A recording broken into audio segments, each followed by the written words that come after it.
Bonjour à tous, j'espère que vous allez bien. Alors cette vidéo s'adresse à ceux-là qui viennent ici avec un visa étudiant. Visa étudiant, visa touriste. Alors une fois ici, il y a certains lorsqu'ils arrivent ici, ils commencent à étudier. Mais après ils se rendent compte que les études deviennent trop chères. C'est-à-dire, depuis le pays, ils n'ont pas pris... ils ne savaient pas que ça pouvait être aussi cher. Ils se sont arrangés à avoir la somme exacte et avoir un tout petit peu en extra. Mais lorsqu'ils sont arrivés, ils ont remarqué que le peu qu'ils avaient en extra n'était pas assez. Parce que nous sommes aux États-Unis. Vous pouvez gagner de l'argent, mais vous allez aussi en perdre. Donc, ils se rendent compte que les études sont trop chères, ils ne peuvent plus suivre le rythme.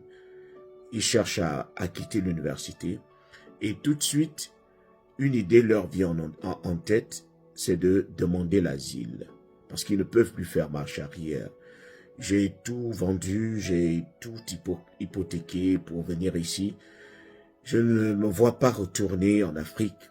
Je ne me vois pas retourner dans mon pays, par exemple, aller tout recommencer. Je suis obligé de m'adapter aux conditions d'ici. Soit la personne commence à travailler, soit elle dit, bon, je vais demander l'asile. Mais sachez que vous ne pouvez demander l'asile qu'après, c'est-à-dire moins de 1 an de votre arrivée. Si vous arrivez, par exemple, au mois d'août, vous pouvez demander l'asile avant que l'autre mois d'août n'arrive de l'autre année. Ce n'est pas que c'est impossible de demander l'asile après 1 an de son séjour ici aux États-Unis. C'est possible, mais c'est conditionné. Il va falloir prouver que vous êtes vraiment en danger dans votre pays.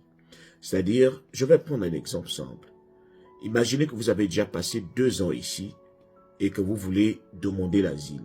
Normalement, la loi voudrait que vous demandez l'asile avant les 1 an de votre arrivée. Avant que vous n'épuisiez les 1 an, vous êtes censé demander l'asile. Sinon, lorsque vous arrivez, peut-être le premier mois qui suit, vous demandez l'asile.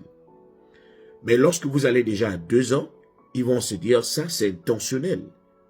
Vous avez certainement remarqué que ce que vous êtes venu faire n'a pas marché et vous voulez vous accrocher à l'asile.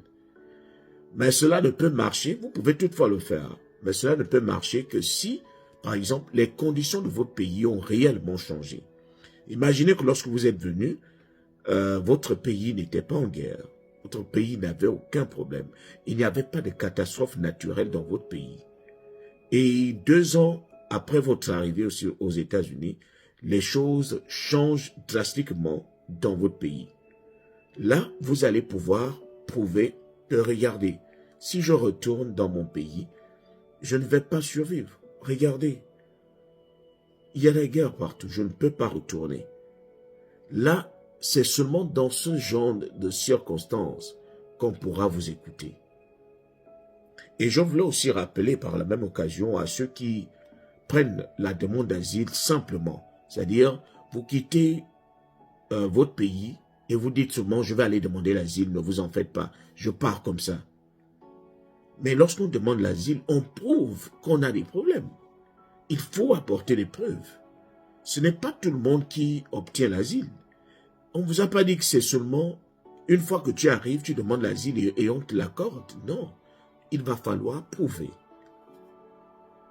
Donc, il est possible qu'on fouille même ta vie, qu'on fouille tes réseaux sociaux pour voir si, en venant, l'intention, c'était pas cela. Si tu n'as pas planifié cela.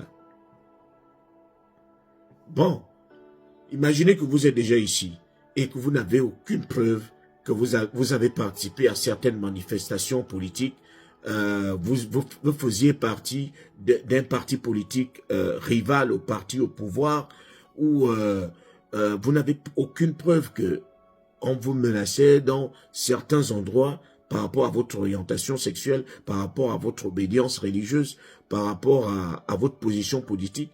Comment voulez-vous que les gens vous croient si vous n'avez aucune preuve? Il faut y penser. Donc, si vous dites que votre vie ne va pas bien, si vous retournez, vous serez en danger, alors ils peuvent aussi faire des enquêtes sur vous pour vérifier si vous êtes réellement en danger. Vous avez dit que c'était quel parti politique? Vous avez dit que vous connaissez le leader de votre parti politique? Pendant qu'ils vous posent la question, ils sont en train de vérifier.